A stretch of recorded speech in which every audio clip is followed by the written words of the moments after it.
Avant de commencer l'histoire, dites-nous d'où vous nous regardez en laissant un commentaire ci-dessous. Si vous aimez cette vidéo, n'oubliez pas de liker et de vous abonner. Passez une merveilleuse journée. Bonne écoute à tous. Chapitre 1. La tempête s'abattit sur le village de montagne avec une fureur biblique, transformant les doux ruisseaux en rivières torrentielles et faisant hurler les vents dans les vallées comme des banshés. Les jointures d'Ethan Caldwell blanchirent sur le volant de sa Mercedes. Son costume sur mesure collait à sa peau moite de sueur alors qu'il luttait pour maîtriser le véhicule sur des routes qui serpentaient traîtreusement dans une obscurité absolue. Ce détour avait été une erreur catastrophique, l'autoroute principale étant inondée. Son GPS l'avait guidé vers ces collines oubliées où la civilisation ne scintillait que faiblement à travers quelques fenêtres éparses. Chaque éclair révélait le paysage dans une terreur blanche comme un os avant de le replonger dans l'aveuglement. L'accident se produisit en un instant. Un arbre, ancien et massif, s'écrasa sur la route étroite juste au moment où Ethan négociait un virage serré. Sa Mercedes partit en toupie, le monde devenant un kaléidoscope de phares, de pluie et de terreur avant que le véhicule ne percute un rocher avec le bruit écœurant du métal se broyant contre la pierre. La dernière chose dont Ethan se souvint fut le goût du sang sur ses lèvres et l'étrange paix qui s'installa en lui alors que la conscience le fuyait. L'obscurité le revendiqua complètement, mais ce n'était pas la fin. C'était le début de tout. Quand la conscience commença à revenir, ce fut par vagues douces, comme une marée de lucidité déferlant sur les rivages de son esprit. Des mains douces touchèrent son front avec la tendresse d'une mère s'occupant de son enfant, et une voix, comme du miel mêlé à la lumière des étoiles, chantait quelque chose de magnifique dans une langue qu'il ne reconnaissait pas. La mélodie l'enveloppa comme un baume apaisant, le tirant de l'abîme qui l'avait emporté. « Chut, mon ange, tu es en sécurité maintenant », murmura la voix, et les yeux d'Ethan s'entr'ouvrirent pour contempler une vision qui lui fit se demander s'il n'avait pas basculé dans un autre royaume. Lila Thompson était agenouillée à côté du petit lit où elle l'avait installé, et le souffle d'Ethan se coupa. C'était la plus belle femme qu'il ait jamais vue, non pas la beauté artificielle des mannequins et des mondaines qui peuplaient son monde habituel, mais quelque chose de plus profond, de plus intense. Sa peau d'ébène luisait à la lueur des bougies, comme de l'obsidienne polie embrassée par le feu, et ses yeux sombres recelaient des profondeurs de compassion qui semblaient lire directement dans son âme. Ses cheveux tombaient en boucles naturelles sur ses épaules, et quand elle souriait, c'était comme voir le soleil émerger de derrière les nuages d'orage. « Suis-je mort » murmura Ethan, sa voix brisée par l'accident. Le rire de Lila était comme la musique elle-même, doux et mélodieux, remplissant la petite pièce de chaleur. « Bien vivant. Bien que vous m'ayez fait une belle frayeur quand je vous ai trouvé. Votre voiture est enroulée autour de ce vieux rocher dans le virage de Harper. J'ai prié pour vous pendant 3 heures, me demandant si vous alliez un jour ouvrir ses yeux. La pièce autour de lui était humble mais immaculée, remplie de courtes pointes faites à la main, d'herbes séchées suspendues à des poutres en bois, et du genre de beauté simple qui parlait d'une vie vécue avec intention et grâce. Les bougies fournissaient la seule lumière, leurs flammes dansant dans la douce brise qui chuchotait à travers les fissures des murs en bois. C'était un monde à des années-lumière de son appartement terrasse avec ses baies vitrées et son vide moderne. Vous m'avez amené ici. Ethan tenta de s'asseoir, grimaçant alors qu'une douleur fulgurante lui traversait les côtes. Restez immobile, ordonna doucement Lila, ses mains le repoussant contre les oreillers moelleux. Vous avez 3 côtes fêlées, une commotion cérébrale, et plus de coupures et de contusions que je ne veux en compter. Mais vous êtes en vie, et c'est ce qui compte. Pendant 3 jours, Ethan vécut dans un monde dont il n'avait jamais soupçonné l'existence. Lila s'occupa de lui avec une compétence qui semblait tenir à la fois de la médecine et de la magie. Son contact était une guérison en soi. Elle nettoyait ses plaies avec des herbes qui semblaient recoudre sa peau, le nourrissait de bouillon fait avec les légumes de son propre jardin, et lui chantait des chansons lorsque la fièvre le rendait agité et que la douleur le faisait crier dans son sommeil. « Vous ne me connaissez pas » dit Ethan la 2e nuit, alors que sa conscience revenait plus clairement et qu'il pouvait vraiment apprécier l'ampleur de ce que cette étrangère faisait pour lui. « Je pourrais être un criminel dangereux.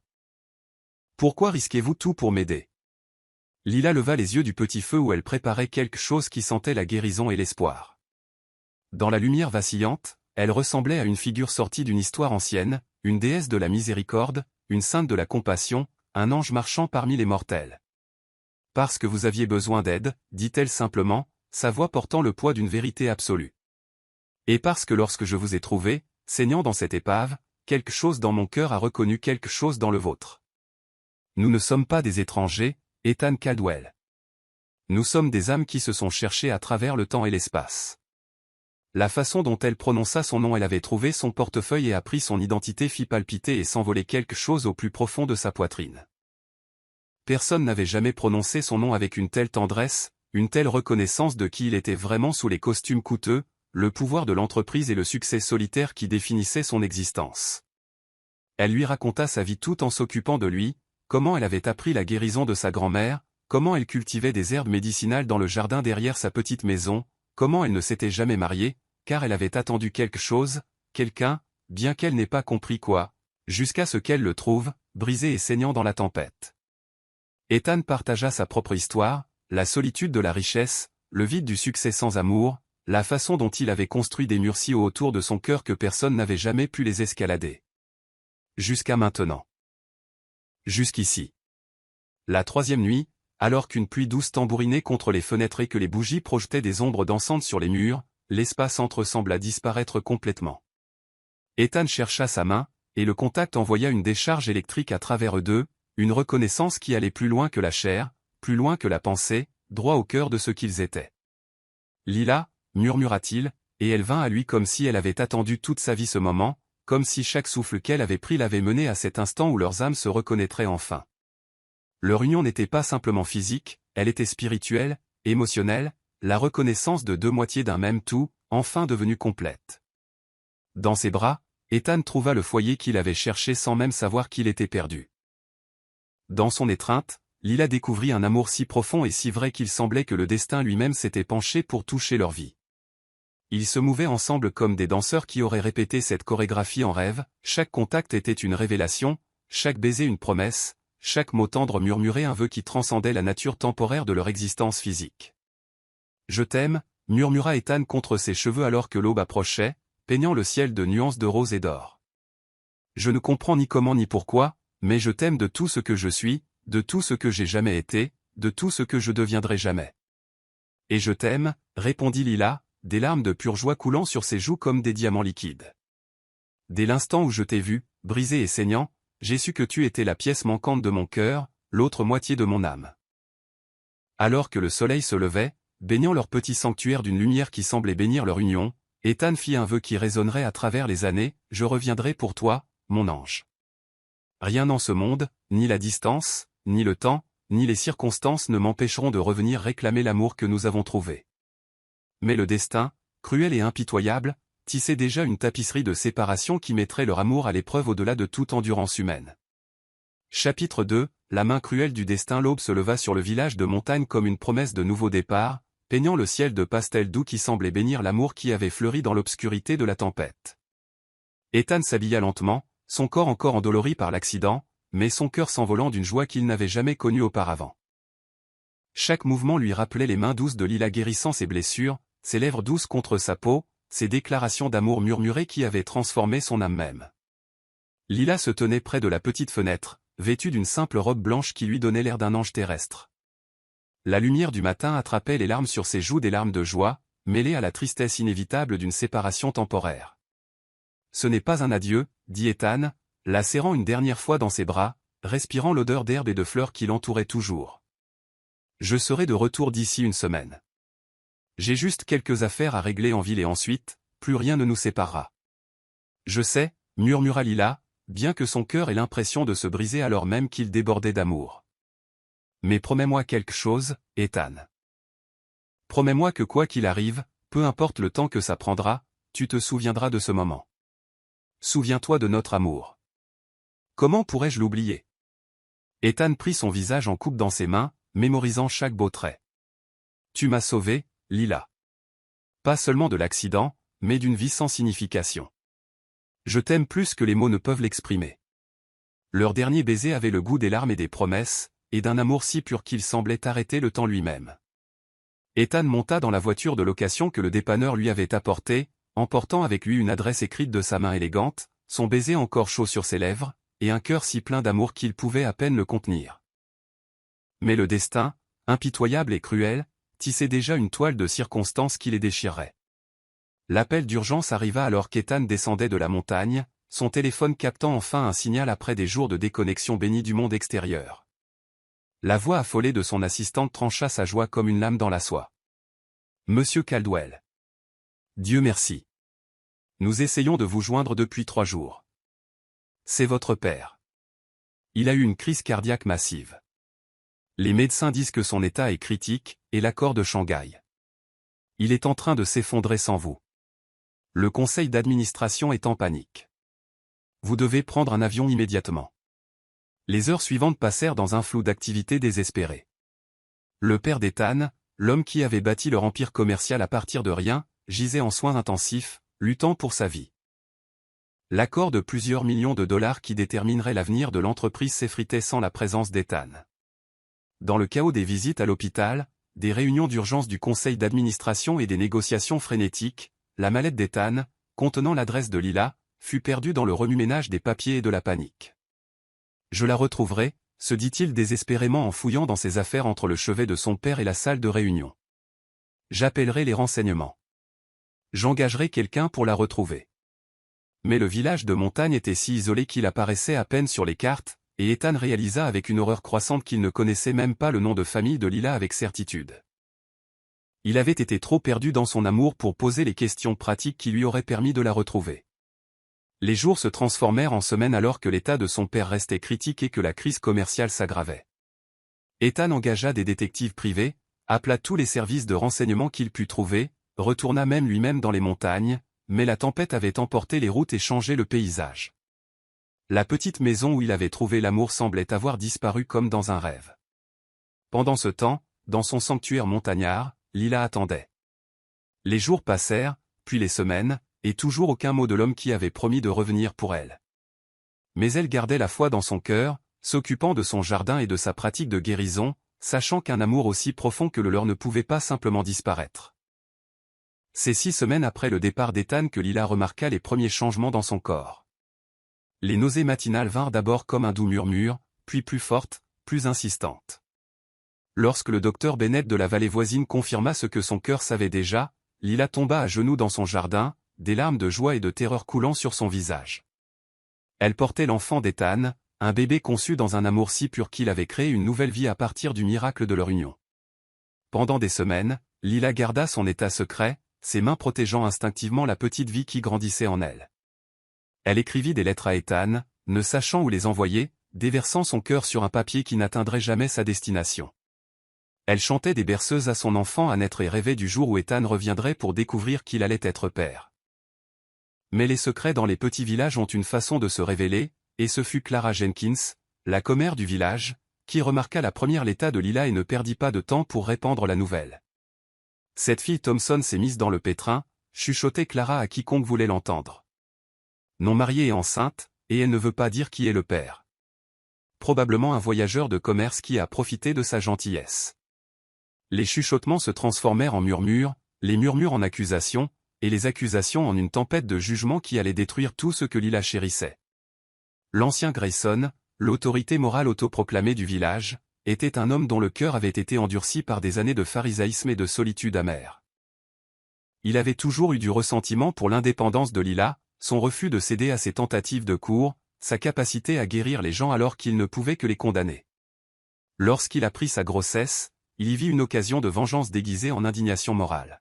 « C'est une honte pour notre communauté », déclara-t-il lors de la réunion municipale d'urgence qu'il avait convoquée. Lila Thompson a jeté l'opprobre sur nous tous, avec ses mœurs légères et son comportement pécheur. Elle refuse de nommer le père, ce qui ne peut que signifier qu'elle ne sait pas qui il est. Une telle méchanceté ne peut être tolérée dans une communauté craignant Dieu. Lila se tenait devant l'assemblée de gens qu'elle avait connus toute sa vie, des gens dont elle avait guéri les enfants, soulagé les maux, dont elle avait touché les vies avec sa douce gentillesse. Maintenant, il la regardait avec des yeux pleins de jugement et de dégoût, leur visage tordu par la mentalité de meute et la supériorité morale. « S'il vous plaît, » dit Lila, sa voix stable malgré la terreur dans son cœur. « Je sais que je ne suis pas mariée, mais cet enfant a été conçu dans l'amour. Le père est un homme bon qui. » « Un homme bon qui t'a abandonné, » interrompit l'ancien Grayson, sa voix dégoulinant d'une fausse piété. « Un homme bon qui t'a laissé seul face aux conséquences du péché. Tu as été trompée, ma fille, et maintenant tu veux que nous acceptions le fruit de ta tromperie. » Même la propre famille de Lila se retourna contre elle. Son oncle, qui l'avait élevée après la mort de ses parents, se tenait devant elle, des larmes de rage et de honte coulant sur son visage buriné. « Tu as déshonoré le nom de notre famille, dit-il, sa voix brisée par la déception. Je ne peux plus t'avoir sous mon toit, apportant la honte à notre foyer. Tu as fait ton choix, Lila. Maintenant, tu dois en assumer les conséquences. Mais oncle Samuel, s'il te plaît. Je n'ai nulle part où aller, plaida Lila, sa main protégeant instinctivement son ventre encore plat. Ce n'est plus notre problème, déclara triomphalement l'ancien Grayson. La décision est prise. Lila Thompson, tu es bannie de cette communauté. Tu as 1 heure pour rassembler tes affaires et partir. Tu n'es plus la bienvenue ici. Alors que la foule se dispersait, leur jugement rendu et leur conscience satisfaite, Lila se retrouva seule dans le centre communautaire où elle avait assisté à des repas paroissiaux et à des fêtes des récoltes, où elle avait ri avec des amis et célébré les joies de la vie. Maintenant, cela ressemblait à un tombeau de relations mortes et d'amour abandonnées. Elle rentra chez elle à travers des rues où les rideaux bougeaient mais où aucune porte ne s'ouvrait, où les gens qu'elle connaissait depuis l'enfance lui tournaient le dos plutôt que de croiser son regard. Dans sa petite maison, le sanctuaire où elle avait trouvé l'amour avec Ethan, elle rangea ses quelques affaires dans une seule valise, ses mains tremblant de choc et de chagrin. En fermant la porte pour la dernière fois, Lila posa la main sur son ventre et murmura à l'enfant qui y grandissait, « Tout ira bien, mon petit. Ton père nous aime. Je le sais. D'une manière ou d'une autre, nous trouverons notre chemin vers lui, ou il trouvera son chemin vers nous.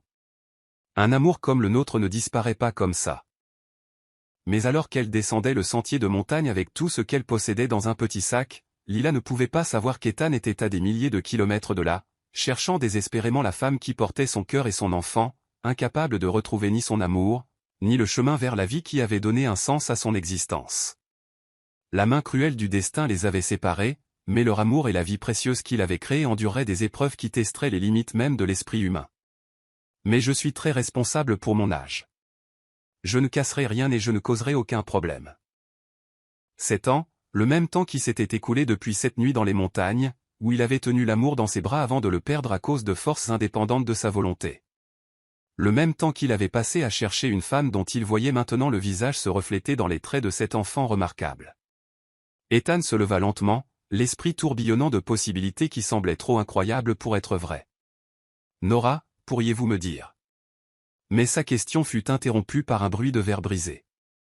La petite fille avait tendu la main vers ce qui semblait être une carte de visite tombée du plateau, et dans sa nervosité, elle avait heurté un presse-papier en cristal que le père d'Ethan lui avait offert des années auparavant. La pièce coûteuse se brisa contre le sol en marbre, projetant des éclats tranchants à travers la pièce. Le visage de Nora devint blême de terreur. « Oh, non. Oh, non. Je suis tellement désolée, murmura-t-elle, s'agenouillant aussitôt pour essayer de ramasser les morceaux brisés à main nue. Ne touchez pas, commença à l'avertir Ethan, mais il était trop tard. Un bord tranchant de cristal lui entailla la paume, dessinant une ligne de sang rouge vif qui goûta sur le coûteux tapis perçant. L'instinct prit le dessus. Ethan se précipita autour de son bureau et s'agenouilla à côté de l'enfant, le cœur battant d'une fureur protectrice qui le surprit par son intensité. « Laissez-moi voir votre main, dit-il doucement, tendant la main vers sa paume blessée. Mais Nora retira vivement sa main comme si son contact l'avait brûlée, reculant tel un animal blessé qui avait appris à ne pas faire confiance à la bonté humaine. « Non, dit-elle avec férocité, pressant sa main ensanglantée contre sa petite poitrine. Je n'ai pas besoin d'aide. Je peux me débrouiller seule. » Le rejet frappa Ethan comme un coup physique. Voilà cet enfant qui aurait pu être sa fille, blessée et souffrante, et elle rejetait son aide avec la même fierté farouche dont il se souvenait d'une autre vie, d'une autre personne qui avait compté plus que sa propre respiration. « Nora, vous êtes blessée, dit Ethan, la voix soigneusement douce, comme il l'utiliserait avec une créature sauvage effrayée. « S'il vous plaît, laissez-moi vous aider. J'ai une trousse de premiers secours juste ici, dans mon bureau. » J'ai dit non, répéta Nora, bien que des larmes commençaient à perler dans ses yeux gris vert si familiers. Ma maman dit qu'on n'accepte pas la charité des gens riches qui pensent que l'argent arrange tout. On se débrouille nous-mêmes. Les mots frappèrent Ethan comme la foudre qui tombe 2 fois au même endroit. Quelque part au fond de son esprit, il entendit l'écho d'une voix similaire, vit l'ombre d'une fierté similaire, sentit le fantôme d'une dignité similaire qui refusait d'être achetée ou traitée avec condescendance. « Qui est votre mère, Nora » demanda Ethan, la voix à peine plus forte qu'un murmure, alors que les pièces d'un puzzle impossible commençaient à s'assembler dans son esprit. Mais avant que Nora ne puisse répondre, la voix de Sophia appela depuis le couloir. « Nora, Mia, où êtes-vous ? Nous devons finir les chambres à l'étage. » Les yeux de Nora s'écarquillèrent de panique. « Je dois y aller, » dit-elle rapidement, enroulant sa main blessée dans le petit chiffon qu'elle gardait dans sa poche pour le nettoyage. « Je suis désolée pour votre truc en verre. Je le rembourserai d'une manière ou d'une autre. Je le promets. » Elle se dirigea vers la porte, mais la voix d'Ethan l'arrêta. « Nora, attendez. » Elle se retourna, et pendant un instant, ils se regardèrent simplement, cet homme qui avait réussi et qui possédait tout sauf l'essentiel, et cet enfant blessé qui n'avait rien d'autre que sa dignité et sa détermination. « Vous n'avez rien à payer, » dit doucement Ethan. « C'était un accident. Et Nora, si jamais vous avez besoin d'aide, si vous ou votre mère avez besoin de quoi que ce soit, vous pourrez toujours venir me voir. Vous comprenez ? » Quelque chose vacilla sur le jeune visage de Nora, confusion, espoir, peur, et autre chose qu'Ethan ne put identifier. « Pourquoi nous aideriez-vous ? » demanda-t-elle. « Vous ne nous connaissez même pas. »« Parce que je pense que tu es peut-être ma fille, » pensa Ethan, mais ne put le dire. « Parce que tu as mes yeux, et que ta mère est peut-être la femme que je cherche depuis le jour où j'y ai laissé mon cœur. » À la place, il dit simplement, « Parce que tout le monde mérite de l'aide quand il en a besoin. » Nora étudia son visage un long moment, comme si elle essayait d'y lire une vérité qu'elle ne pouvait tout à fait comprendre. Puis la voix de Sophia appela de nouveau, plus urgemment cette fois, et le charme fut rompu. « Je dois y aller, » dit à nouveau Nora. Et cette fois, Ethan la laissa partir, la regardant disparaître par la porte de son bureau, telle une vision d'un rêve dont il ne pouvait tout à fait se souvenir. Après son départ, Ethan resta seul dans son bureau au sol de marbre, fixant les gouttes de sang sur son tapis perçant, avec le sentiment que l'univers venait de basculer autour de lui. Quelque part dans cette ville se trouvait une fillette de 7 ans avec ses yeux et son menton obstiné, une enfant qui parlait de sa mère avec la même férocité protectrice dont il se souvenait d'un autre temps, d'un autre lieu, d'une autre vie où l'amour l'avait trouvée au milieu d'une tempête. Et si Nora était sa fille, alors quelque part se trouvait Lila son ange, son amour perdu, la femme qu'il n'avait jamais cessé de chercher. Ethan pressa sa main contre sa poitrine, où son cœur battait si fort qu'il pouvait le sentir contre ses côtes. Après 7 ans de recherche, après 7 ans de succès vides et d'accomplissements creux, le destin venait d'entrer dans son bureau, portant un plateau d'argent et saignant sur son coûteux tapis. L'appel en conférence avec Tokyo fut oublié tandis qu'Ethan attrapait son téléphone, les mains tremblantes en composant le numéro de son meilleur détective privé. Cette fois, il avait plus que des souvenirs et des rêves pour guider sa recherche. Cette fois, il avait de l'espoir. Chapitre 6, Orgueil blessé. 3 jours d'obsession avaient transformé le bureau normalement impeccable d'Ethan en une salle de crise. Des rapports étaient éparpillés sur les surfaces en acajou où trônaient autrefois les résultats trimestriels, des photographies de pistes potentielles remplaçant les documents de fusion. Les réunions du conseil d'administration devenaient des exercices de distraction, les négociations de plusieurs millions de dollars se réduisant à un bruit de fond insignifiant. Tout ce qu'il pouvait voir, c'était des yeux gris verts sur un visage d'enfant, une dignité obstinée enveloppée dans des vêtements de seconde main. L'écho d'une voix qui parlait d'une fierté apprise sur les genoux d'une mère. Daniel Reed travaillait d'arrache-pied depuis l'appel frénétique d'Ethan, mais retrouver une enfant qui existait dans l'économie invisible de la ville s'avérait exaspérément difficile. Paiement en espèces, travailleurs temporaires, des gens qui servaient les riches sans jamais être vraiment vus, ils habitaient un monde parallèle que les enquêtes conventionnelles peinaient à pénétrer. Le samedi matin trouva Ethan dans son bureau, faisant semblant d'examiner des rapports tout en mémorisant en réalité chaque visage d'enfant aperçu par ses fenêtres. Le carillon de la sonnette interrompit sa veille, et il répondit personnellement, s'attendant à des avis de livraison ou à des banalités de voisinage. Au lieu de cela, il trouva Nora sur son seuil, sa petite main enveloppée dans ce qui semblait être un pansement propre mais visiblement réutilisé. Elle portait les mêmes vêtements simples que jeudi, mais ils avaient été soigneusement lavés et repassés, et ses cheveux étaient coiffés en nattes soignées qui témoignaient d'une personne fière de son apparence malgré des ressources limitées. « Bonjour, monsieur », dit-elle avec la politesse attentive qui semblait être son mode par défaut avec les adultes. « Je suis venu pour parler du remboursement du truc en verre que j'ai cassé. » Le cœur d'Ethan se mit immédiatement à battre la chamade. Elle était là, l'enfant qui hantait ses pensées, debout sur son seuil comme une réponse à des prières qu'il n'avait pas su formuler. « Nora, » dit-il, essayant de garder sa voix calme et accueillante. « Entrez, s'il vous plaît. » Mais Nora secoua fermement la tête. Maman dit qu'on n'entre pas chez les inconnus, même quand ils ont l'air gentils. Je peux vous parler d'ici. La mention de sa mère provoqua une autre secousse dans le système d'Ethan. Bien sûr, dit-il en sortant et en fermant la porte derrière lui. Comment va votre main? Nora baissa les yeux sur sa paume bandée. Ça va. Maman l'a très bien soignée. Elle s'y connaît pour guérir les gens. Guérir les gens? Les mots résonnèrent dans l'esprit d'Ethan avec une familiarité dévastatrice. Il se souvint de mains douces soignant ses blessures, de l'odeur d'herbe médicinale, d'une voix qui chantait pour chasser la douleur et apporter la paix à une âme brisée. Nora, dit Ethan avec précaution, quel est le nom de votre mère? Les yeux de la petite fille devinrent immédiatement méfiants. Pourquoi voulez-vous savoir? J'aimerais simplement la remercier d'avoir élevé une fille si polie et responsable. Quelque chose dans l'expression de Nora s'adoucit au compliment adressé à sa mère. Elle s'appelle Lila, dit-elle avec une fierté évidente. C'est la meilleure maman du monde entier. Elle travaille très dur pour prendre soin de nous. Lila. Le nom frappa Ethan comme un coup physique, confirmant ce que son cœur savait depuis le moment où il avait posé les yeux sur cet enfant remarquable. C'était sa fille, la sienne et celle de Lila, conçue dans l'amour et élevée dans des circonstances qu'il ne pouvait supporter d'imaginer.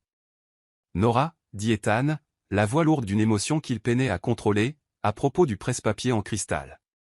J'ai calculé combien il coûte, l'interrompit Nora, plongeant la main dans sa petite poche et en sortant un morceau de papier froissé. J'ai cherché à la bibliothèque.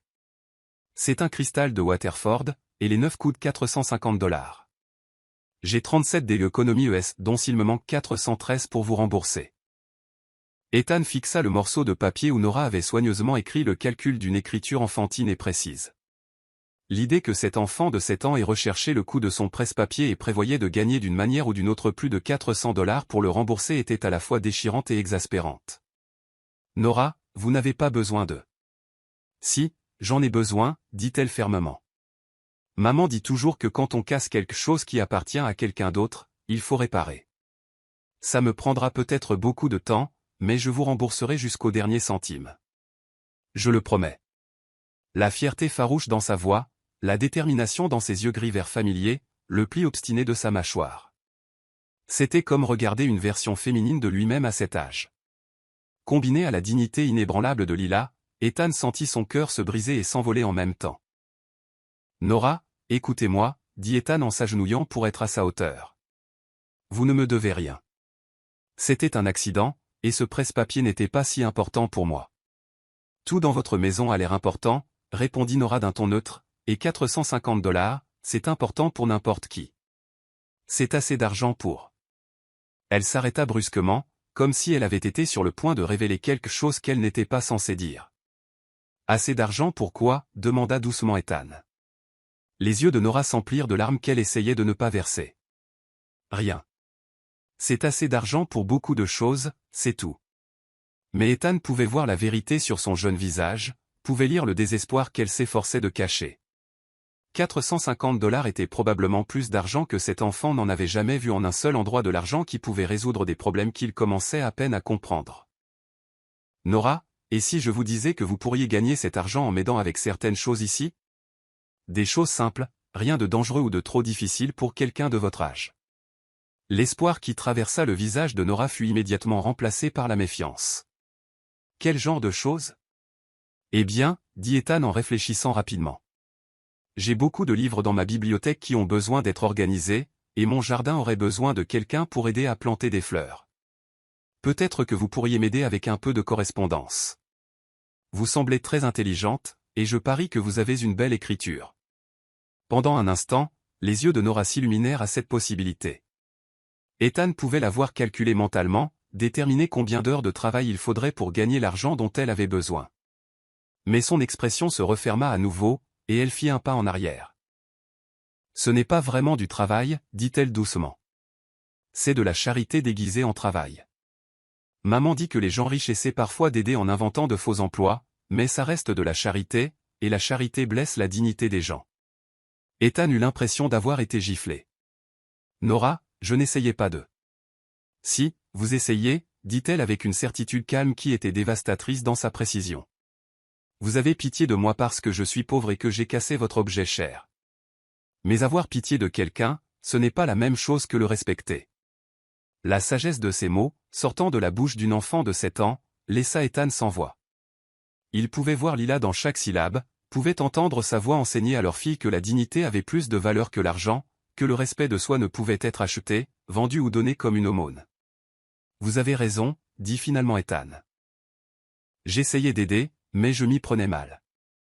Je suis désolé. Nora hocha gravement la tête, acceptant ses excuses avec la grâce de quelqu'un de bien plus âgé. Ce n'est pas grave. La plupart des gens riches ne comprennent pas la dignité. Maman dit que ce n'est pas leur faute, ils n'ont juste jamais eu à l'apprendre. Votre mère a l'air très sage, dit Ethan, le cœur endolori d'amour et de perte, et du besoin désespéré de trouver la femme qui avait élevé cet enfant extraordinaire. Elle l'est, acquiesça Nora. Elle dit qu'être pauvre ne vous rend pas inférieur à quiconque, et être riche ne vous rend pas supérieur.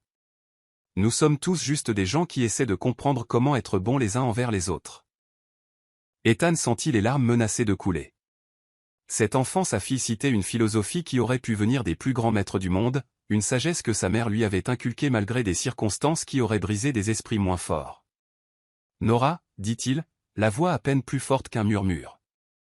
Voudriez-vous me parler de votre mère? Comment elle est? Ce qu'elle aime? Si elle est. Si elle est heureuse? Quelque chose vacilla sur le visage de Nora, une ombre d'inquiétude, de peur, de secret trop lourd pour de si petites épaules. Pourquoi voulez-vous savoir des choses sur ma maman? Parce qu'elle est peut-être la femme que j'aime depuis 7 ans, pensa Ethan. Parce que tu es peut-être ma fille. Et elle est peut-être l'autre moitié de mon âme que je cherche depuis le jour où je l'ai perdue. Mais il ne pouvait rien dire de tout cela à une enfant de 7 ans qui portait déjà trop de responsabilités pour son jeune âge.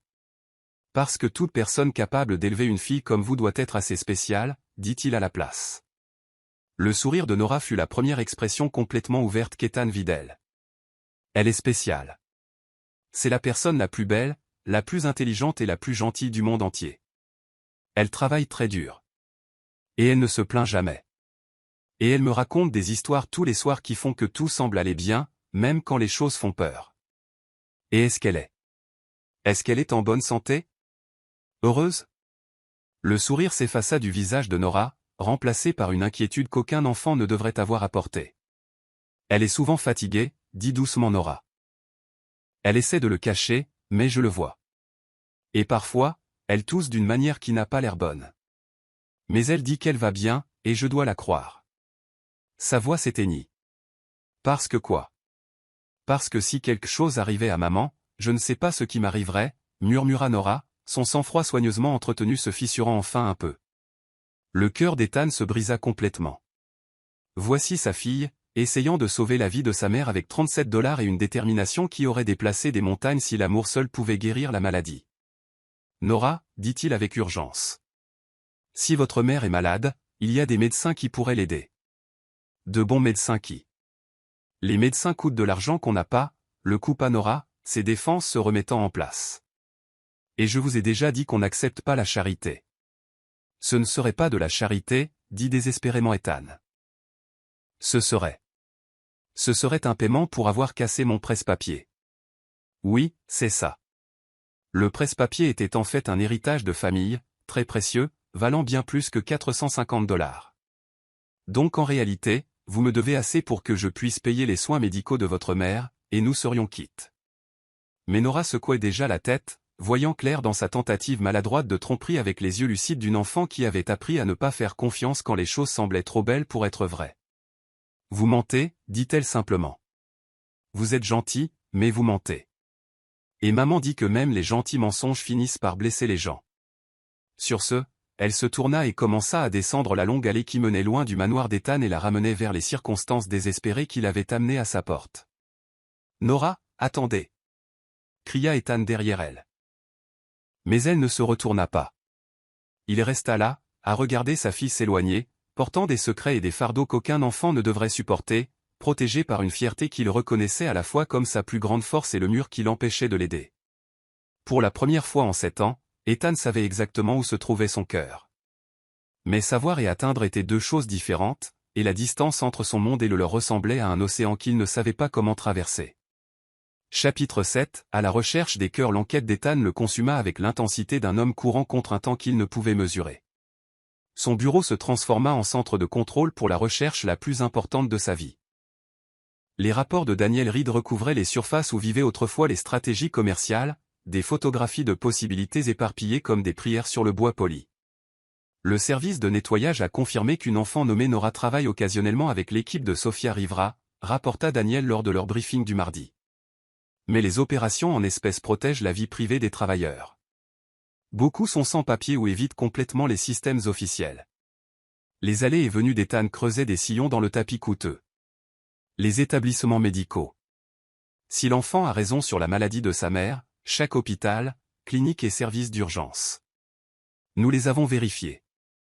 Aucune Lila Thompson dans les registres, mais la pauvreté pousse les gens vers les soins d'urgence qui conservent une documentation minimale, répondit Daniel. La pensée de Lila, son ange, son amour perdu, souffrant sans soins médicaux appropriés alors qu'il vivait dans le luxe, rendait Ethan physiquement malade. Combien de nuits avait-elle passé à tousser pendant qu'il dormait dans son lit king size dans son manoir climatisé? Combien de fois s'était-elle inquiétée pour l'argent des médicaments alors qu'il dépensait plus pour un seul dîner que la plupart des gens ne gagnaient en un mois? Monsieur, dit doucement Daniel, je dois vous demander, êtes-vous certain que cet enfant est la vôtre? Je veux dire, les yeux verts ne sont pas si rares, et les enfants ressemblent parfois à des gens qui ne sont pas de leur famille. Ethan arrêta de faire les 100 pas et regarda l'enquêteur avec des yeux qui contenaient 7 ans de recherche et de désir. Daniel, je cherche Lila Thompson depuis le jour où je l'ai perdue. Je n'ai jamais oublié son visage, sa voix, la façon dont elle se déplaçait dans le monde avec tant de grâce et de dignité. Cet enfant, Nora. Elle a la fierté de Lila, sa force, sa façon de voir la vérité des choses. Et elle a mes yeux, mon menton obstiné, les pommettes de ma grand-mère. Elle a 7 ans, ce qui signifie qu'elle a été conçue à peu près au moment où.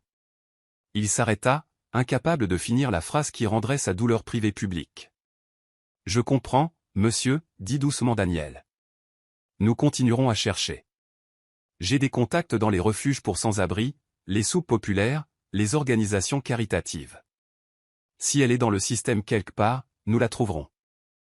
Mais alors même qu'Ethan acquiesçait, une partie de lui s'inquiétait que Lila et Nora existent dans les espaces entre les systèmes, le monde invisible des gens qui survivaient en restant inaperçus, non enregistrés, non aidés par les institutions même conçues pour les assister.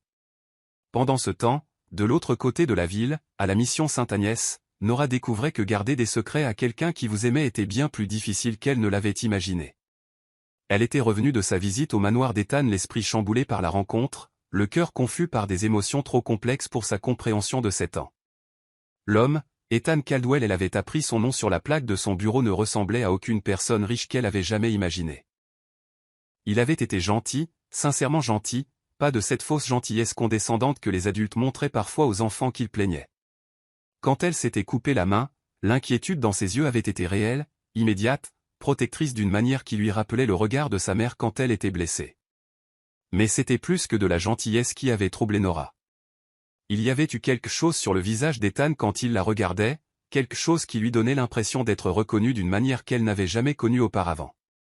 C'était comme s'il l'avait cherchée spécifiquement, comme si sa présence avait répondu à une question qu'il portait en lui. « Comment s'est passée ta journée de travail, mon ange ?» demanda Lila quand Nora retourna dans leur petite section du refuge, sa voix chaude malgré l'épuisement qui semblait être son compagnon constant maintenant. « Ça a été, maman » répondit automatiquement Nora. Mais quelque chose dans sa voix dut être différent car Lila la regarda de plus près. « Juste, ça a été. Tu as l'air pensive aujourd'hui, comme si tu portais quelque chose de lourd dans ton esprit. » Nora se blottit contre sa mère sur leur lit étroit, respirant l'odeur familière d'herbe et de guérison qui entourait toujours Lila malgré leurs humbles circonstances. Elle voulait parler à sa mère d'Ethan, de l'étrange reconnaissance qu'elle avait ressentie, de la façon dont il avait essayé d'aider et de la manière dont elle avait rejeté sa charité, exactement comme Lila le lui avait appris. Mais elle sentait aussi que parler d'Ethan contrarierait sa mère de manière qu'elle ne pouvait comprendre, amènerait des conversations et des révélations que son moi de 7 ans n'était pas prêt à gérer. « Maman, dit-elle à la place, je peux te poser une question sur mon papa ?» Les mains de Lila, qui caressaient doucement les cheveux de Nora, s'immobilisèrent un instant. « Que aimerais-tu savoir, mon bébé ? À quoi il ressemblait ? Est-ce qu'il avait des yeux comme les miens? Lila resta silencieuse si longtemps que Nora se demanda si elle s'était endormie. Quand elle parla enfin, sa voix était douce de souvenirs et de douleur. Oui, mon ange, il avait des yeux exactement comme les tiens, de magnifiques yeux gris verts qui semblaient voir droit au cœur des gens. Et il avait des mains fortes qui étaient douces quand elles te touchaient, et un sourire qui te donnait l'impression d'être la personne la plus importante au monde. Tu penses qu'il pense parfois à nous? Je sais qu'il le fait, dit Lila avec une certitude tranquille. Il nous aimait beaucoup, Nora. Parfois, l'amour ne suffit pas à surmonter les circonstances qui séparent les gens, mais cela ne rend pas l'amour moins réel. S'il nous aimait, pourquoi n'est-il pas revenu?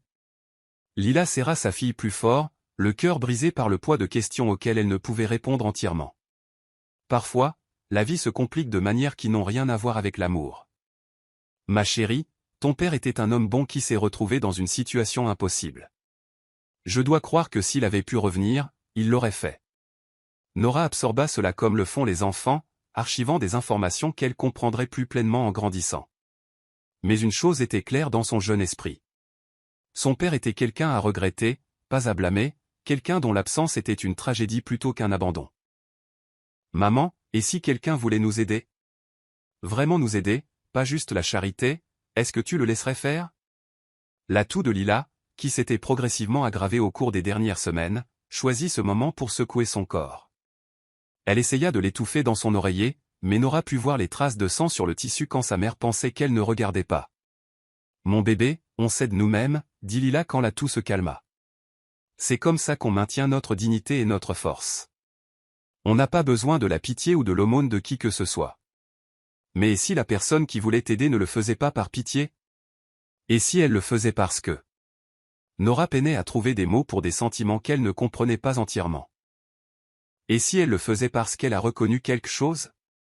Une infirmière? Le souffle de Lila se coupa, et elle se tourna pour regarder sa fille avec des yeux qui semblaient soudainement très alertes malgré sa maladie. Nora, pourquoi poses-tu ces questions? S'est-il passé quelque chose aujourd'hui que tu ne m'as pas raconté? Pendant un instant, Nora fut sur le point de se confesser. Elle pouvait parler à sa mère d'Ethan, de la façon dont il l'avait regardée, comme s'il l'avait cherché toute sa vie, de la gentillesse dans sa voix quand il disait son nom, de la manière désespérée dont il avait voulu les aider. Mais ensuite, elle se souvint de la fierté de sa mère, des leçons sur la dignité qui lui avaient été inculquées depuis sa naissance, de la façon dont le visage de Lila se fermait chaque fois que le sujet de la charité ou de la pitié était abordé. Elle ne pouvait supporter l'idée de voir de la déception ou de la honte dans les yeux de sa mère.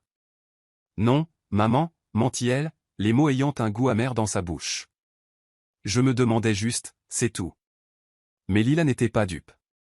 Elle avait élevé cet enfant remarquable, l'avait vu grandir d'un nourrisson à une jeune personne d'une sagesse au-delà de son âge. Elle savait quand Nora cachait quelque chose, savait quand sa fille portait des secrets trop lourds pour de si petites épaules. Mon ange, dit doucement Lila, tu sais que tu peux tout me dire, n'est-ce pas? Quoi que ce soit, quoi qu'il se soit passé, nous y ferons face ensemble. Nora hocha la tête, mais elle ne put se résoudre à révéler la vérité. Comment pouvait-elle expliquer qu'elle avait rencontré un homme qui lui faisait ressentir des choses pour lesquelles elle n'avait pas de mots, qui la regardait avec reconnaissance et désir, qui avait des yeux de la même couleur que les siens et semblait porter une tristesse qui correspondait à ce qu'elle voyait parfois sur le visage de sa mère? Au lieu de cela, elle se blottit plus près de Lila et écouta la respiration laborieuse de sa mère, comptant chaque souffle comme une prière, et souhaitant désespérément que l'amour seul puisse guérir la maladie qui lui volait lentement sa mère. Cette nuit-là, alors que Nora était éveillée à écouter le sommeil agité de sa mère, elle prit une décision qui aurait des conséquences qu'aucune d'elles ne pouvait imaginer. Demain, elle retournerait au manoir d'Ethan Caldwell non pas pour demander la charité, non pas pour accepter son aide, mais pour regarder dans ses yeux gris vert familiers et essayer de comprendre pourquoi le rencontrer avait été comme trouver un morceau d'elle-même dont elle ignorait l'absence. De l'autre côté de la ville, Ethan se tenait à la fenêtre de sa chambre, regardant les lumières d'une ville qui abritait son cœur quelque part dans son obscurité tentaculaire. Quelque part se trouvait une femme qu'il n'avait jamais cessé d'aimer et une enfant qui portait son sang et l'esprit incassable de sa mère. Demain, il les trouverait. Demain, il commencerait à rattraper 7 ans de séparation et de silence. Demain, il ramènerait sa famille à la maison. Chapitre 8, le poids de la vérité arriva par fragments, murmuré à travers le sommeil agité de Nora, des pièces d'un puzzle que le cœur de Lila avait assemblé à l'insu de son esprit. L'aube la trouva observant le visage paisible de sa fille tout en luttant avec des possibilités impossibles qui semblaient trop miraculeuses pour être réelles. Des yeux verts comme les miens, avait murmuré Nora dans ses rêves. Un homme gentil voulait t'aider. Ethan. Le nom brisa 7 ans d'espoir soigneusement entretenu, envoyant des ondes de choc à travers le système de Lila qui n'avait rien à voir avec sa maladie. Ethan, l'homme qui avait promis de revenir. Qui avait disparu si complètement qu'elle s'était parfois demandé si leur amour tempête n'avait été qu'un rêve fiévreux. Le destin pouvait-il être si précisément cruel et bon? L'homme que Nora avait rencontré pendant son travail désespéré pouvait-il être le même Ethan qui avait donné à Lila l'amour, un but, et la précieuse enfant dormant à ses côtés? Les détails s'alignaient avec une clarté dévastatrice. Un riche homme d'affaires dans un manoir. Quelqu'un qui avait regardé Nora avec une reconnaissance inexplicable. Des yeux de la teinte exacte du regard hérité de leur fille. Serait-ce possible? L'homme que Nora avait rencontré pendant son travail de nettoyage pouvait-il être le même Ethan qui avait tenu Lila dans ses bras pendant cette nuit déchirée par la tempête il y a 7 ans? Le timing semblait trop parfait, trop semblable au genre de miracle qui se produit dans les histoires mais jamais dans la vraie vie. Mais alors que Lila était allongée là, dans l'obscurité d'avant l'aube, les pièces commencèrent à se mettre en place avec une clarté dévastatrice. La description de Nora d'un homme riche vivant dans un manoir, qui avait essayé de l'aider avec une gentillesse sincère plutôt qu'une charité condescendante. Un homme qui avait regardé sa fille avec reconnaissance, qui avait des yeux gris verts, de la même teinte inhabituelle que ceux de Nora. Le plus révélateur de tous était la réaction de Nora à son égard. Sa fille, naturellement méfiante envers les étrangers et farouchement protectrice de leur dignité, avait parlé de cet homme avec une confusion qui suggérait qu'elle avait ressenti une connexion qu'elle ne pouvait comprendre. C'était comme si une partie d'elle l'avait reconnu, même si elle ne l'avait jamais vu consciemment. Les mains de Lila tremblaient alors qu'elle serrait plus fort son fin châle autour de ses épaules.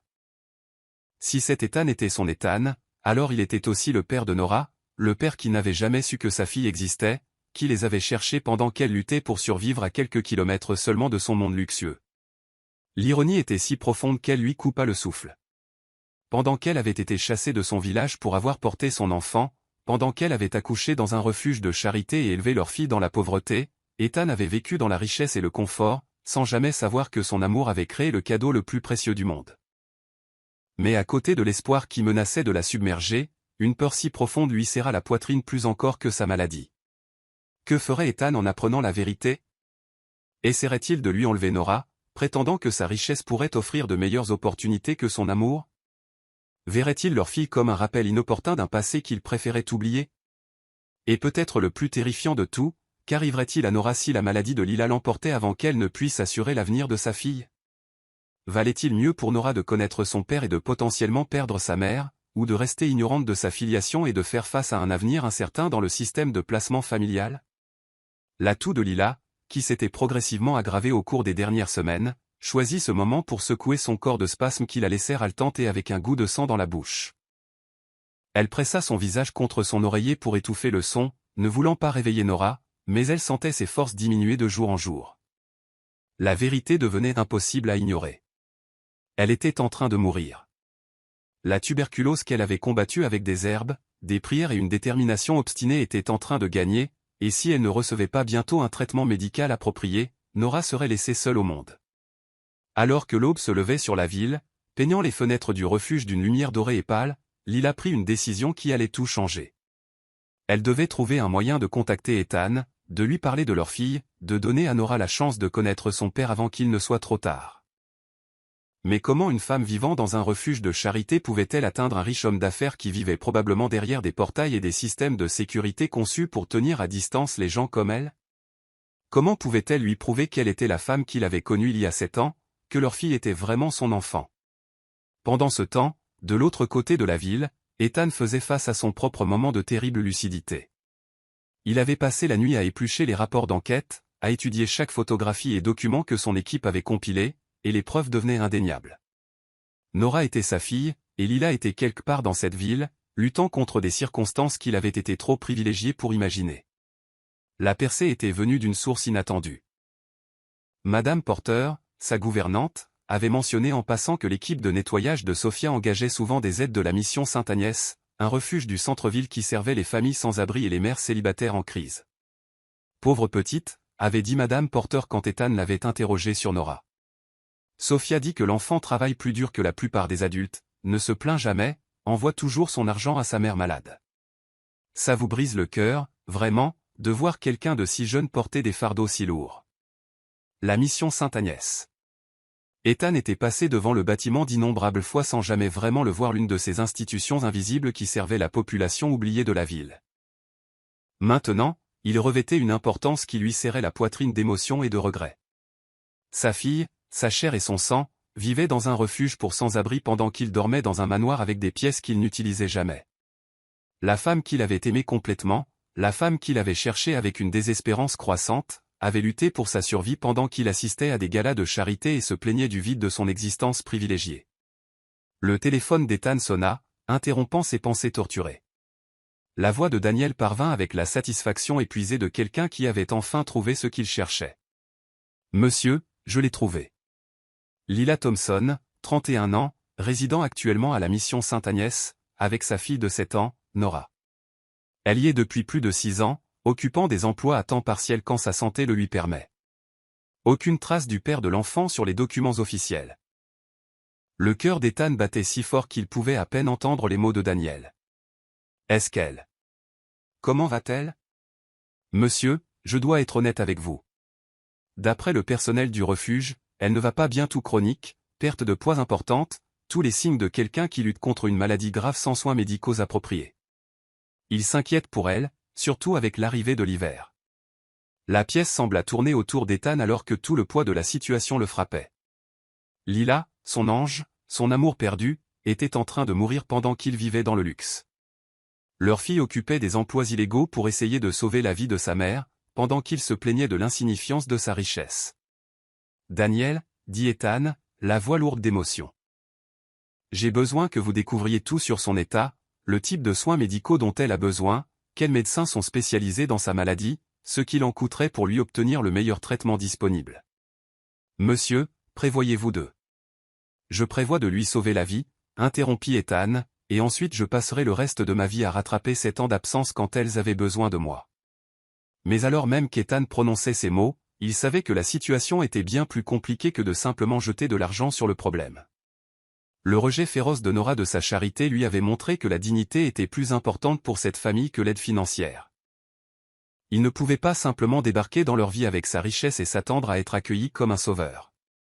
Il avait besoin d'un plan, d'un moyen de les aider qui préserverait leur fierté tout en s'assurant qu'elles reçoivent les soins et le soutien dont elles avaient désespérément besoin.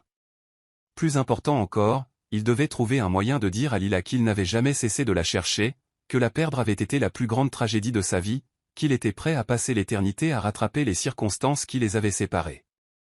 Alors qu'Ethan était assis dans son bureau au sol de marbre, entouré des attributs du succès qui semblaient dénués de sens comparés à la famille qu'il avait trouvée, perdue et retrouvée, il commença à formuler un plan qui nécessiterait tout son sens des affaires et chaque once de son amour.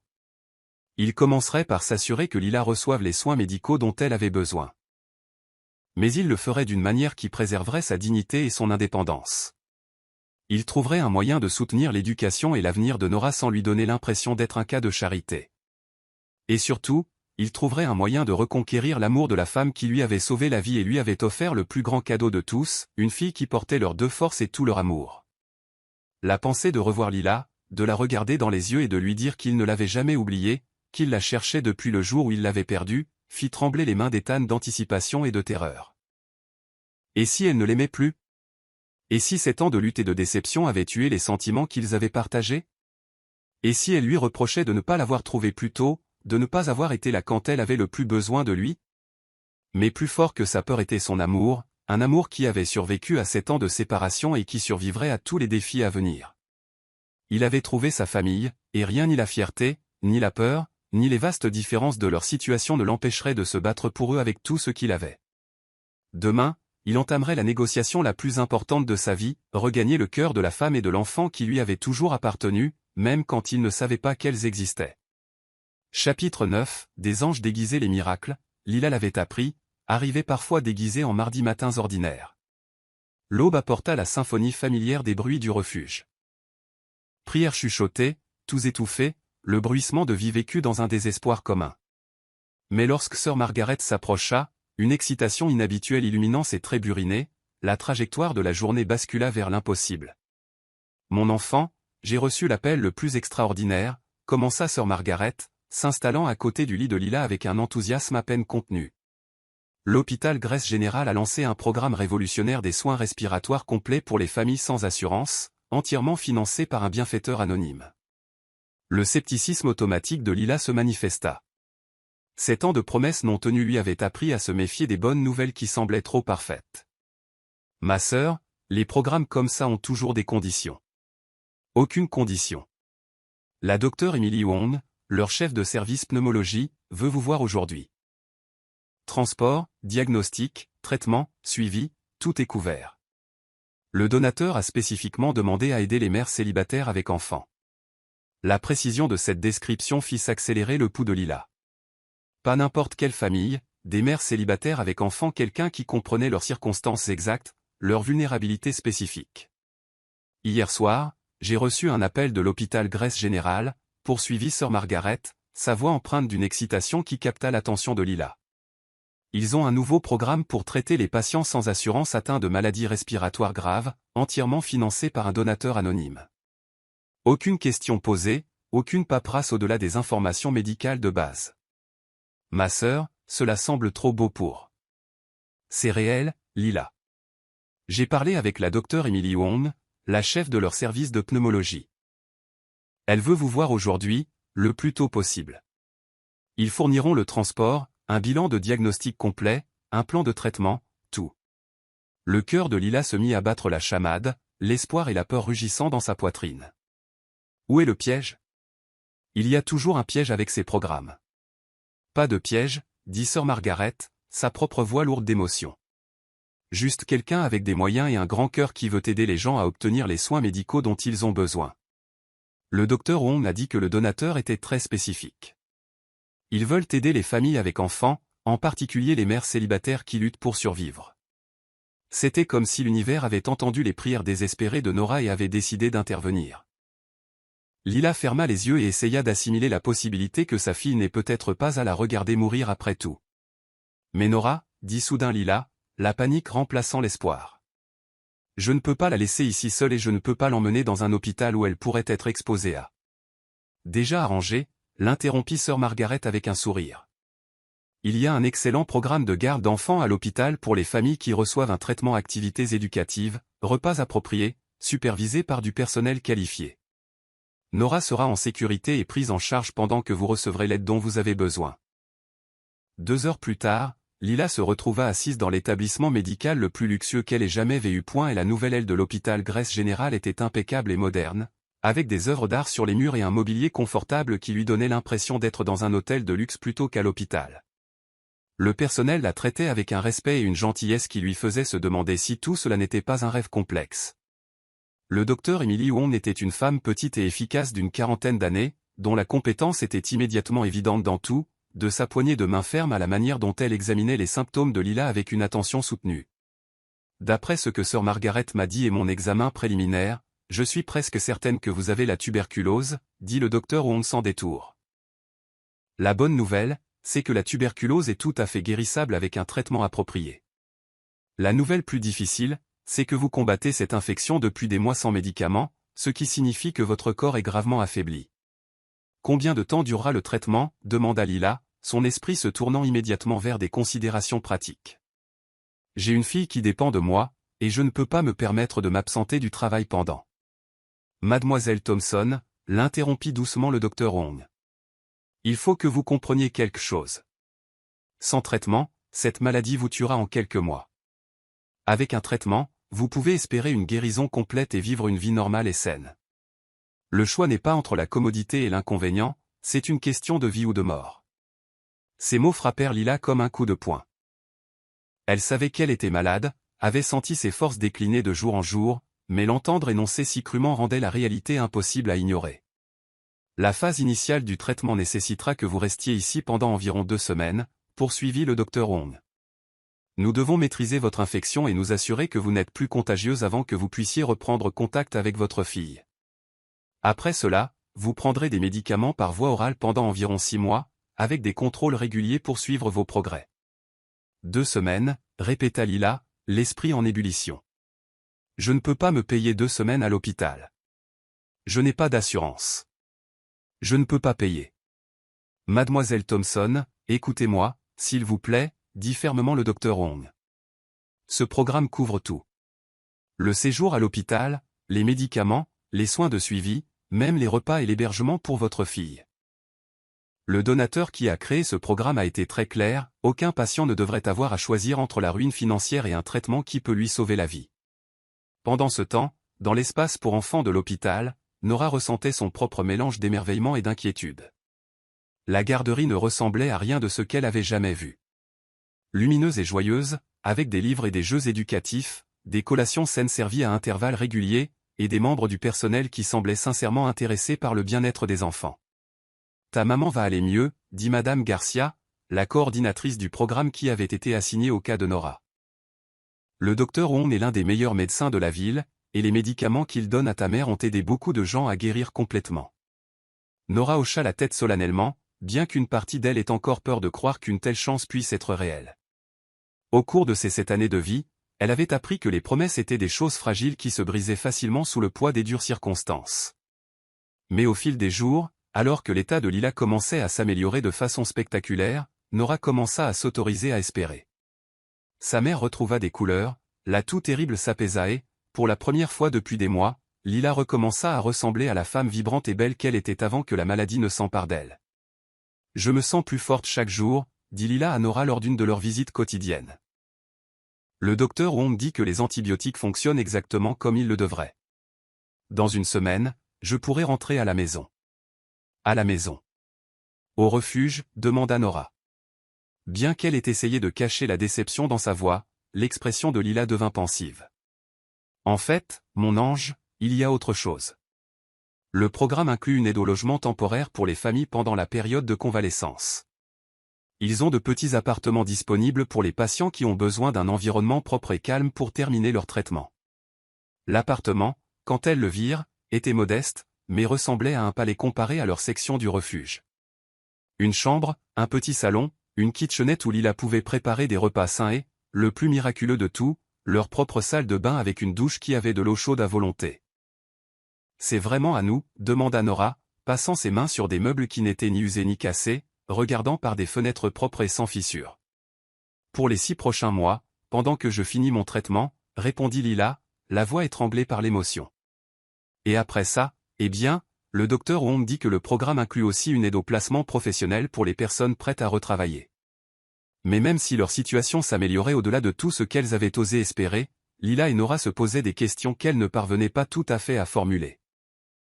La générosité dont elles faisaient l'expérience semblait trop parfaite, trop précisément adaptée à leurs besoins, trop semblable à l'intervention de quelqu'un qui savait exactement ce dont elles avaient besoin.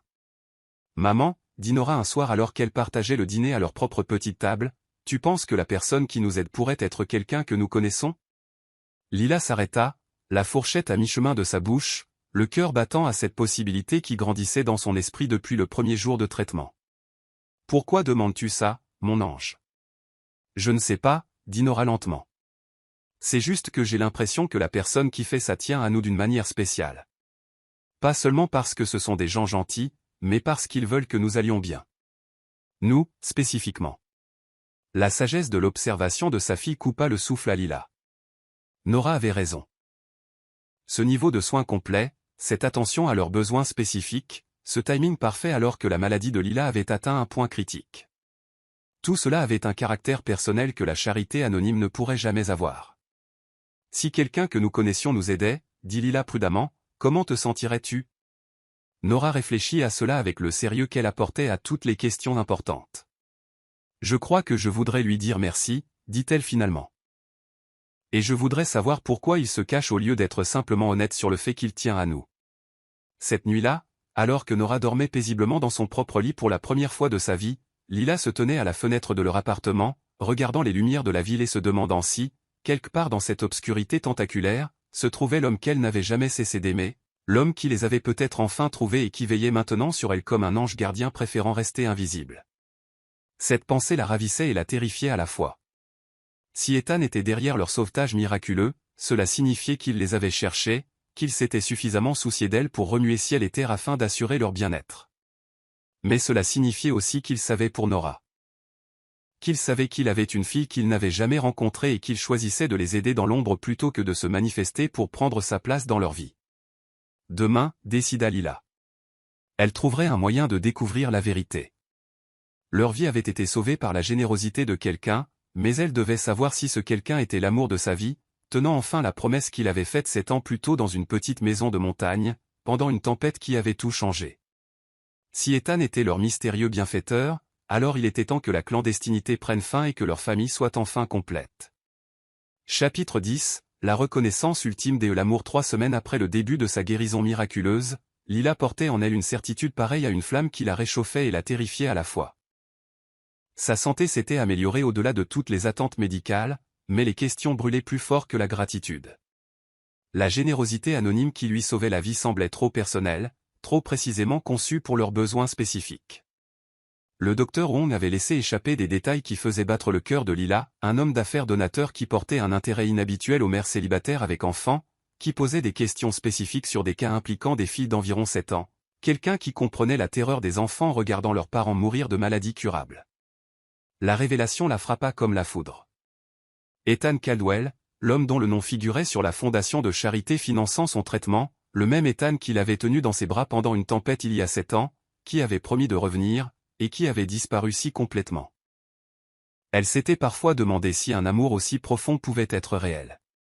Mais plus que de la retrouver, il les avait protégés en secret, assurant leur survie, tout en respectant la fierté qu'il avait toujours définie.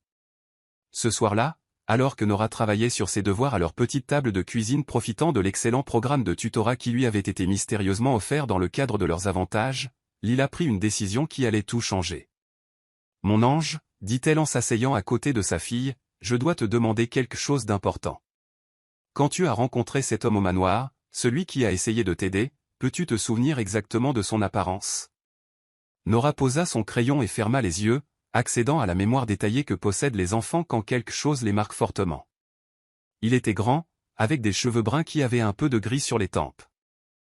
Il avait des yeux gentils de la même couleur que les miens, et quand il souriait, je me sentais en sécurité, comme s'il ne laisserait jamais rien de mal m'arriver s'il pouvait l'empêcher. Et t'a-t-il dit son nom complet ? Ethan Caldwell, dit Nora immédiatement.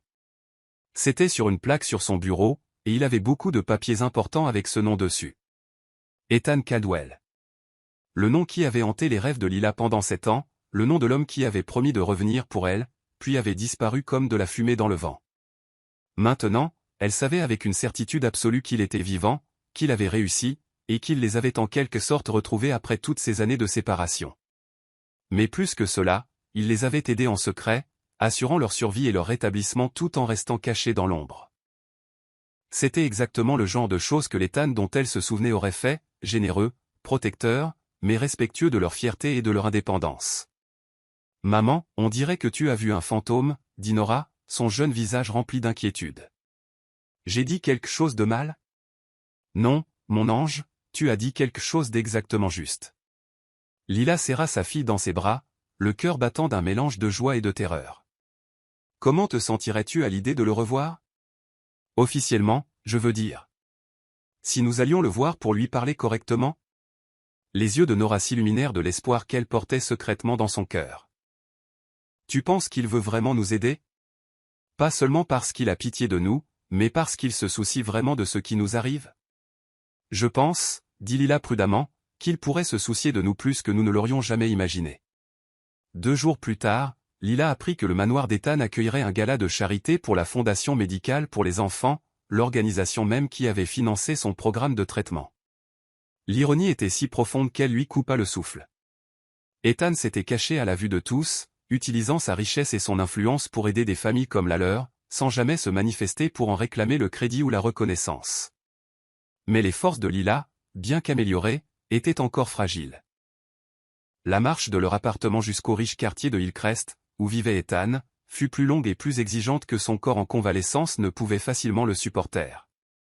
Au moment où elle et Nora atteignirent les grilles du manoir Caldwell, Lila luttait pour tenir debout, le visage pâle et les mains tremblantes de fatigue. « Maman, tu n'as pas l'air bien, dit Nora, la voix tendue par l'inquiétude. Peut-être qu'on devrait rentrer et essayer un autre jour. Non, mon ange, répondit Lila, bien que sa voix soit faible. J'ai attendu ce moment pendant 7 ans. Je n'attendrai pas un jour de plus. Le manoir était illuminé de 1000 feux, des voitures de luxe bordaient l'allée circulaire, et des invités élégamment vêtus se déplaçaient dans le grand hall comme des personnages de contes de fées. Lila et Nora, dans leurs vêtements simples mais propres, se sentaient comme des intruses d'un autre monde alors qu'elles contournaient la bâtisse pour rejoindre les jardins arrière, où le surplus d'invités s'était répandu sur les pelouses manucurées. C'est là, près d'une fontaine éclairée par des guirlandes lumineuses, que les forces de Lila l'abandonnèrent finalement complètement. Elle s'effondra sur un banc de marbre, sa respiration laborieuse et sa vision se brouillant sous l'effet de l'épuisement physique et émotionnel qui avait finalement submergé les réserves limitées de son corps. « Maman !» cria Nora, s'agenouillant à côté de sa mère, des larmes coulant sur son visage. « Maman, s'il te plaît, ne me quitte pas. S'il te plaît, ne meurs pas maintenant, alors qu'on est si près. » La détresse de Nora traversa le jardin, parvenant aux oreilles d'un homme qui se tenait à la fenêtre de son bureau, regardant son gala de charité et se demandant pourquoi le succès avait encore un goût de vide, même entouré de 300 des personnes les plus influentes de la ville. Ethan se précipita à travers son manoir et sortit dans le jardin, le cœur battant d'alarme au son d'un enfant en détresse. Mais lorsqu'il atteignit la fontaine et vit les silhouettes blotties l'une contre l'autre, une femme effondrée sur le banc et une petite fille pleurant à ses côtés, son monde bascula complètement. Même dans la faible lumière du jardin, même si 7 ans de séparation et de maladie avaient changé son apparence, Ethan la reconnut immédiatement. Lila. Son ange. La femme qu'il avait cherchée désespérément. La femme dont le visage avait hanté ses rêves et dont le souvenir avait rendu toute autre relation fade en comparaison. Lila, murmura-t-il, son nom s'échappant de ses lèvres comme une prière exaucée après des années de supplication. Elle leva vers lui des yeux qui contenaient la reconnaissance, l'amour, la douleur et l'espoir, tout cela mêlé dans une expression qui lui coupa le souffle. Ethan, répondit-elle, et entendre son nom dans sa bouche, c'était comme entendre de la musique après des années de silence. Tu m'as sauvé, dit Ethan, s'agenouillant près du banc où elle était assise, ses mains se tendant pour toucher son visage comme pour se convaincre qu'elle était réelle. Tu m'as sauvé la vie, et puis tu as disparu. Et je te cherche depuis. Je n'ai pas disparu, répondit Lila, des larmes coulant sur ses joues. J'ai été chassé, rejeté. Je n'avais nulle part où aller et aucun moyen de te retrouver. C'est alors qu'Ethan regarda vraiment Nora. Vraiment. Voyant non seulement les traits familiers qu'il avait remarqués auparavant, mais comprenant leur signification avec la clarté qui vient de la vérité enfin révélée. Elle est à moi, dit-il, sa voix remplie d'émerveillement, de douleur et d'amour. C'est notre fille. Oui, murmura Lila. Elle s'appelle Nora, elle a 7 ans, et c'est l'enfant la plus belle, la plus courageuse et la plus merveilleuse qui ait jamais existé. Ethan se tourna vers Nora, qui observait cet échange avec des yeux écarquillés de confusion et d'espoir. Nora, dit-il doucement, sais-tu qui je suis? Vous êtes l'homme qui a essayé de m'aider, répondit-elle, sa voix petite mais ferme. Vous êtes l'homme avec des yeux comme les miens. Je suis ton père, dit Ethan, sa voix brisée par l'émotion. Je suis ton père, et je vous cherche, ta mère et toi, depuis avant ta naissance. Je n'ai jamais su. Je n'ai jamais su que j'avais une fille, et si je l'avais su, rien au monde n'aurait pu me tenir éloigné de vous. L'impact de cette révélation frappa Nora comme un coup. Elle regarda alternativement sa mère et Ethan, les pièces d'un puzzle qu'elle avait porté toute sa vie s'emboîtant soudainement. Tu es mon papa, murmura-t-elle. Le papa qui a des yeux comme les miens, des mains douces et un sourire qui donne aux gens l'impression d'être important. Oui, mon ange, dit Ethan, utilisant le même terme affectueux que Lila avait toujours employé pour leur fille. Je suis ton papa, et je t'aime plus que les mots ne peuvent l'exprimer. Je vous aime, toi et ta mère, plus que la vie elle-même. Leurs retrouvailles explosèrent en eux comme la rupture d'un barrage, libérant cette année de désirs refoulés. Les bras d'Ethan englobèrent son monde entier, la femme qui avait sauvé son âme et la fille qui incarnait leur amour, tenant sa famille pour la première fois, sentant des parties de lui-même, enfin, complètement entières. Je n'ai jamais cessé de chercher, murmura-t-il contre les cheveux de Lila, respirant le parfum qui avait hanté ses rêves. Chaque jour, chaque ressource, chaque prière, je vous ai cherché. Tu nous as trouvés, répondit Lila, sa voix se brisant de larmes de joie, de soulagement et d'un amour trop longtemps contenu. Tu as tenu ta promesse. Tu es revenu. Nora, digérant des révélations qui réécrivaient toute sa compréhension d'elle-même, regarda ses parents avec émerveillement et une compréhension naissante. Alors, on est vraiment une famille? Le genre qui vit ensemble, dîne ensemble, et où personne n'a plus à se saigner pour de l'argent? Le rire d'Ethan mêla les larmes à une joie pure, son cœur se brisant et guérissant simultanément. Oui, mon ange, nous sommes une famille qui ne sera plus jamais séparée. Ton seul travail à partir de maintenant, c'est d'être l'enfant extraordinaire que tu es, jouer, apprendre, rire, et laisser tes parents te protéger et te chérir pour toujours. Et maman ne sera plus malade? Ta maman va recevoir les meilleurs soins médicaux du monde, promis Ethan. Elle va être en parfaite santé, et nous allons nous assurer qu'elle le reste pour toujours. Alors qu'ils étaient assis tous les trois dans le jardin, entourés par les sons du gala de charité qui les avait involontairement réunis, Ethan fit des vœux qui façonneraient le reste de leur vie. Il passerait chaque jour à rattraper les années perdues. Il veillerait à ce que Lila ne manque jamais de rien, à ce que Nora ne doute jamais de sa valeur ou de sa sécurité, et à ce que leur histoire d'amour ait la fin heureuse qui avait semblé si longtemps impossible. J'ai tant de choses à te raconter, dit Ethan à Lila, sa main caressant son visage avec la tendresse de cette année de désir, sur ma recherche, sur l'enquête, sur comment je n'ai jamais perdu l'espoir de te retrouver un jour. Et j'ai tant de choses à te raconter, répondit Lila, sur l'éducation de notre fille, sur la force que j'ai trouvée en t'aimant même quand tu n'étais pas là, sur la fierté que j'ai ressentie en sachant que Nora était la moitié de l'homme le plus merveilleux que j'ai jamais connu. Mais nous avons le temps maintenant, dit Ethan, regardant sa famille, sa femme en tout sauf en droit, sa fille qui portait ses yeux et le courage de sa mère. Nous avons tout le temps du monde pour tout nous raconter.